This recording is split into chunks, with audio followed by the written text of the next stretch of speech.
नमस्कार, hi, welcome to the new vlog of the Ankita Anand. तुम्हाला माहित आहे का, वर्षातील एकमेव रात्र जी आत्मजागृतीसाठी सर्वात शक्तिशाली मानली जाते ती रात्र म्हणजे महाशिवरात्री. सध्या माझी तब्येत बरी नसल्यामुळे आवाजात फरक तुम्हालाही जाणवत असेल. महाशिवरात्री हा हिंदू धर्मातील अत्यंत पवित्र आणि शक्तिशाली सण असा मानला जातो. हा सण भगवान शंकराच्या उपासनेसाठी समर्पित आहे. पौराणिक कथांनुसार महाशिवरात्रीच्या दिवशी भगवान शंकरांचा माता पार्वतीशी विवाह झाला, तर काही मान्यतेनुसार याच दिवशी भगवान शंकरांनी संपूर्ण सृष्टीचे रक्षण करण्यासाठी विष प्राशन केले. या दिवशी भक्त उपवास करतात, रात्रभर जागरण करतात आणि ओम नमः शिवाय या मंत्राचा जप करतात. शिवलिंगावर दूध, पाणी, बेलपत्र, धतुरा आणि फुले अर्पण केली जातात, कारण शिवलिंग हे सृष्टीच्या निर्मितीचे प्रतीक मानले जाते. आम्ही सध्या प्रागमध्ये असल्यामुळे पूजेसाठी लागणाऱ्या सगळ्या गोष्टी मिळाल्या नाहीत, म्हणून घरात जे होतं तेवढ्यातच मनापासून पूजा केली.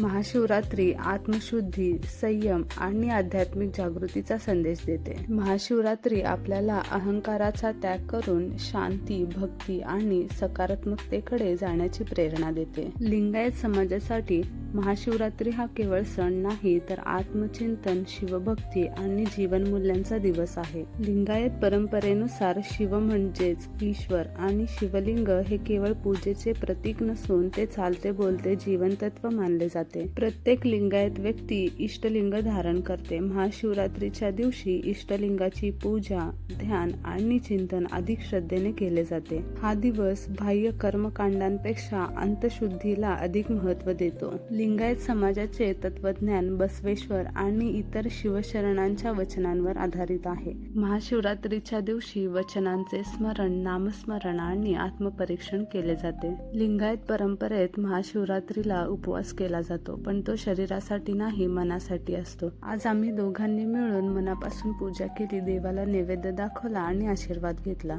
धूपमुळे स्मोक डिटेक्टर अलर्ट होऊ नये म्हणून आनंदचे असे काही प्रयत्न चालू होते. त्यानंतर आम्ही दोघांनी मिळून फराळ केला. तर मंडळी, तुम्हाला माझे व्हिडिओ बघायला आवडत असतील तर फॉलो आणि सबस्क्राईब करायला विसरू नका. भेटू पुढच्या व्हिडिओमध्ये. तोपर्यंत बाय.